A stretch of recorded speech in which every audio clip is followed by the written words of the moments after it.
Hello दोस्तों, नमस्कार। स्वागत एक बार फिर से आप सभी का अपने प्रिय चैनल पर। आपको बता दें जो अभी की सबसे बड़ी खबर आ रही है, जहां पर भारत पीओके वापस ले ले ये सही वक्त। जी हां दोस्तों, आखिर कौन है मुक्तदर खान, जिन्होंने दे दिया है सबसे बड़ा बयान दोस्तों और कह दिया है कि टूट सकता है पाकिस्तान, भारत चाहे तो कर दे चढ़ाई और ले ले वापस पीओके फ्रॉम पाकिस्तान। जी हाँ दोस्तों, बताएंगे पूरी खबर आपको। इसी बीच बताएंगे जहां सैन्य और कूटनीति में मिला करारा जवाब, तो जल युद्ध की तैयारी कर रहा चीन, भारत ने भी कसी कमर। जी हां, और साथ ही बताएंगे कैसे मोदी जी से बातचीत के लिए बेकरार शहबाज शरीफ ने यूएई के प्रेसिडेंट से कहा कि आपकी बात अच्छी है, कृपया भारत से हमारे लिए बात करें। दोस्तों हर तरह की जानकारी बताने वाले हैं, लेकिन उससे पहले अगर आप भी अपने भारतीय सेनाओं का दिल से समर्थन करते हैं और मानते हैं कि मेरा भारत महान है, तो इस वीडियो को भी कर दीजिए लाइक, चैनल को कर दीजिए सब्सक्राइब, बेल आइकन दबाइए, साथ ही कमेंट बॉक्स में लिख दीजिएगा जय हिंद। जी हाँ, तो बात करते हैं पहली और बड़ी खबर की, जहां टूट सकता है पाकिस्तान, भारत चाहे तो कर दे चढ़ाई और ले ले वापस पीओके। जी हां, मुक्तदर खान ने बहुत बड़ा बयान दिया है। दोस्तों पाकिस्तान इन दिनों चौतरफा परेशानियों से घिरा हुआ है। हालात इतने खराब हो चुके हैं कि पाकिस्तान अब दुनिया भर से मदद मांग रहा है। सोशल मीडिया पर पाकिस्तान की जो तस्वीरें तैर रही हैं, वो देश की दुर्दशा बताने के लिए पर्याप्त है। एक्सपर्ट की माने तो पाकिस्तान के हालात जल्दी नहीं सुधरने वाले। पाकिस्तान के हालात को देखते हुए अमेरिका के डेलावेयर यूनिवर्सिटी में इस्लामिक स्टडीज प्रोग्राम के डायरेक्टर प्रोफेसर मुक्तदर खान ने कहा है कि भारत चाहे तो जंग का ऐलान करके पीओके और बाकी इलाकों को अपने में मिला सकता है। इन्हीं हिंदी समाचार वेबसाइट आज तक के मुताबिक उन्होंने दावा किया है कि फिलहाल पाकिस्तान बुरे हालात से गुजर रहा है। वो 6 प्रकार के संकट का सामना कर रहा है। ऐसे में देश कभी भी टूट सकता है। अमेरिका के डेलावेयर यूनिवर्सिटी में इस्लामिक स्टडीज प्रोग्राम के founding director professor Muqtedar Khan का कहना है कि वो 6 संकट है जो पाकिस्तान को टुकड़ों में बांट सकता है। उनके अनुसार वो संकट है राजनीतिक संकट, आर्थिक संकट, सुरक्षा का संकट, सिस्टम का संकट, पहचान का संकट और पर्यावरण संकट। जी हाँ, इससे पहले मुक्तदर खान ने यह कहा था कि भारत के विदेश मंत्री जयशंकर के बयानों को लेकर जैसे को तैसा करने की बजाय पाकिस्तान को सबसे पहले भारत का शुक्रिया अदा करना चाहिए कि वो अपने पड़ोसी मुल्क की आर्थिक बदहाली का फायदा नहीं उठा रहा। पाकिस्तान के नेताओं को अपने दिमाग में ये बात रखनी चाहिए कि भारतीय नेता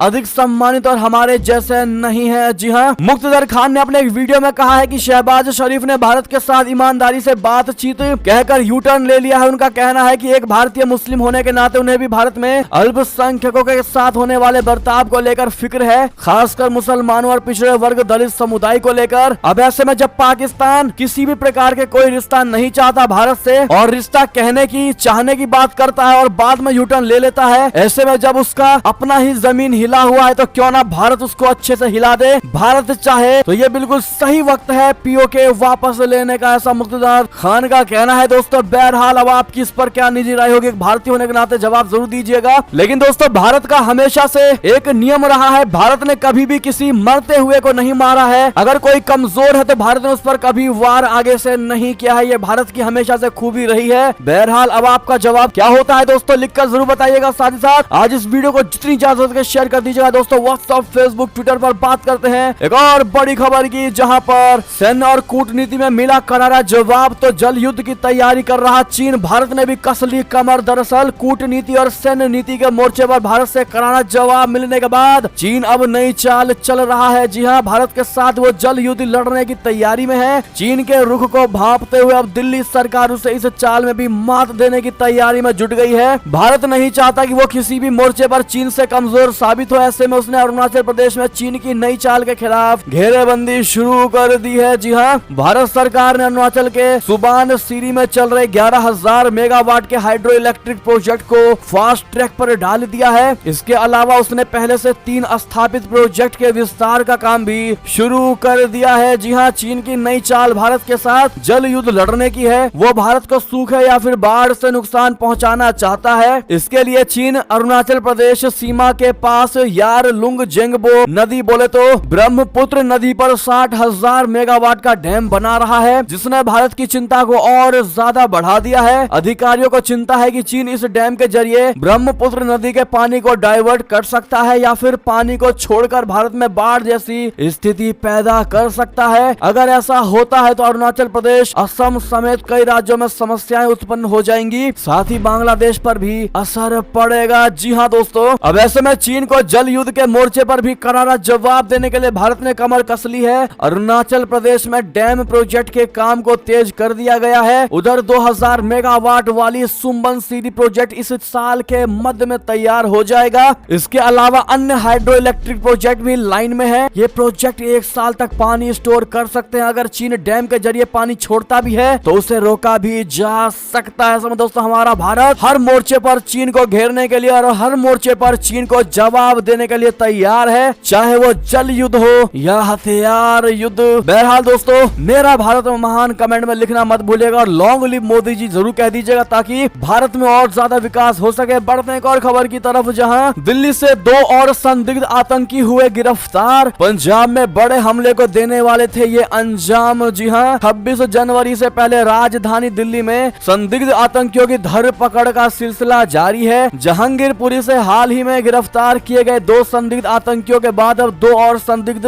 आतंकवादियों को गिरफ्तार किया गया है। दोनों ही किसी बड़े हमले को अंजाम देने की फिराक में थे, लेकिन इससे पहले ही दिल्ली पुलिस की स्पेशल सेल ने उन्हें अरेस्ट कर लिया। गिरफ्तार किए गए आतंकियों की पहचान पंजाब के गुरदासपुर निवासी जगप्रीत उर्फ जग्गा और गुरप्रीत के रूप में हुई है। दोनों चचेरे भाई हैं। ये पंजाब में किसी बड़ी वारदात को अंजाम देने की साजिश रच रहे थे। इनके निशाने पर पंजाब का एक राजनेता भी था। गिरफ्तारी के बाद दिल्ली पुलिस ने दोनों को अदालत में पेश किया, जहां से उन्हें 14 दिन की न्यायिक हिरासत में भेज दिया गया। दोनों की गिरफ्तारी 5 जनवरी को की गई है। बात करते हैं दोस्तों एक और बड़ी खबर की, जहां मोदी से बातचीत के लिए बेकरार शहबाज शरीफ यूएई प्रेसिडेंट से अपील की है कि आपके भारत के साथ बेहतर संबंध है, कृपया करके उन्हें किसी तरह चर्चा के लिए मनाए। जी हाँ दोस्तों, शहबाज शरीफ ने पिछले हफ्ते यूनाइटेड अरब एमिरेट्स बोले तो यूएई के प्रेसिडेंट शेख मोहम्मद बिन जायद अल नहयान के सामने गुहार लगाई थी कि वो भारत को पाकिस्तान से बातचीत के लिए तैयार करें। पाकिस्तान के अखबार द डॉन ने बुधवार को एक रिपोर्ट में ये बड़ा खुलासा किया है। रिपोर्ट के मुताबिक शहबाज ने जायद से कहा था कि आपके भारत और प्रधानमंत्री मोदी से बहुत अच्छे रिश्ते हैं और आप हमारे मुस्लिम भाई हैं, इसीलिए भारत को हमसे बातचीत के लिए तैयार करें। मंगलवार को गल्फ कंट्रीज के न्यूज चैनल अल अरबिया ने शहबाज का इंटरव्यू टेलीकास्ट किया था। बुधवार को इसका सेकंड पार्ट सामने आया है, जिसमें शरीफ ने खुद मोदी और भारत से बातचीत को लेकर बेसब्री की बात कबूल की है। नई बात क्या निकल कर सामने आई है दोस्तों, आपको बता दें, शहबाज पिछले हफ्ते जिनेवा से लौटते वक्त यूएई गए थे। वहां से उन्होंने बाढ़ राहत के लिए $1 अरब का कर्ज भी मिला था। बाद में उन्होंने यही अल अरबिया को इंटरव्यू दिया था। उसका कुछ हिस्सा मंगलवार को सामने आया था। बुधवार को दूसरे हिस्से में कुछ नई बातें सामने आई। इंटरव्यू में एक सवाल पर पाकिस्तान के वजीर आजम कहते हैं कि मैंने शेख नाहयान से मदद मांगी है। मैंने उनसे कहा है कि वो भारत को बातचीत के लिए तैयार करें। यूएई के भारत से बहुत अच्छे ताल्लुकात हैं और वो हमारा मुस्लिम भाई भी है। वो चाहे तो प्रधानमंत्री मोदी और भारत को बातचीत के लिए तैयार कर सकता है। पाकिस्तान अब अमन चाहता है और इसके लिए गंभीरता से बातचीत करना जरूरी है। मैंने शेख नाहयान से यह वादा भी किया है कि पाकिस्तान अब पूरी ईमानदारी से और नतीजे पाने के लिए बातचीत करना चाहता है। क्या भारत इसके लिए तैयार होगा दोस्तों? क्या भारत को तैयार होना भी चाहिए? क्या कहते हैं आप लोग? आपकी जो भी निजी राय हो कमेंट में लिखकर अवश्य बताइएगा, क्योंकि पाकिस्तान ने भारत को बहुत सताया है दोस्तों। आखिर हमारे जवानों पर जो हमले किए गए हैं, वो पुलवामा हो चाहे और भी हमले हो दोस्तों, अगर उनको याद करें तो पाकिस्तान इस लायक नहीं कि भारत के साथ बैठकर बातचीत कर सके। बहरहाल आपकी जो भी निजी राय हो कमेंट में लिखकर बताइएगा। बात करते हैं एक और खबर की, जहां विदेश मंत्री जयशंकर जी ने मालदीव के राष्ट्रपति सोलिह से की मुलाकात। जी हाँ, विदेश मंत्री जयशंकर जी ने बुधवार को मालदीव के राष्ट्रपति इब्राहिम मोहम्मद सोलिह से मुलाकात की और दोनों नेता हनी माधु अंतर्राष्ट्रीय हवाई अड्डा परियोजना के शिलान्यास समारोह में संयुक्त रूप से शामिल हुए। जयशंकर मालदीव और श्रीलंका की 3 दिवसीय यात्रा पर हैं। जयशंकर ने समारोह में कहा कि हनी माधु अंतर्राष्ट्रीय हवाई अड्डा विकास परियोजना की शुरुआत मजबूत भारत मालदीव विकास साझेदारी में एक ऐतिहासिक मील का पत्थर है। उन्होंने ट्वीट किया कि मालदीव के राष्ट्रपति सोलिह से मुलाकात कर सम्मानित महसूस कर रहा हूं। प्रधानमंत्री नरेंद्र मोदी की ओर से उन्हें व्यक्तिगत बधाई दी। जी हाँ, आप भी कांग्रेचुलेशन जरूर कह दीजिएगा सोलिह को। चलते हैं एक और खबर की ओर, जहां जंग के बीच बोले जेलेंस्की, कहा रशिया को युद्ध शुरू करने में कुछ सेकंड लगे, दुनिया को प्रतिबंध में रूस को लाने के लिए कई दिन लग गए। जी हाँ, यूक्रेन के राष्ट्रपति वोलोडिमिर जेलेंस्की ने बुधवार को कहा कि रशिया को युद्ध शुरू करने के लिए कुछ ही सेकंड लगे थे, लेकिन दुनिया को रशिया पर प्रतिबंध लगाने में कई दिन लग गए। विश्व आर्थिक मंच की वार्षिक बैठक को कीव से ऑनलाइन संबोधित करते हुए उन्होंने कहा कि जब रशिया ने बिना किसी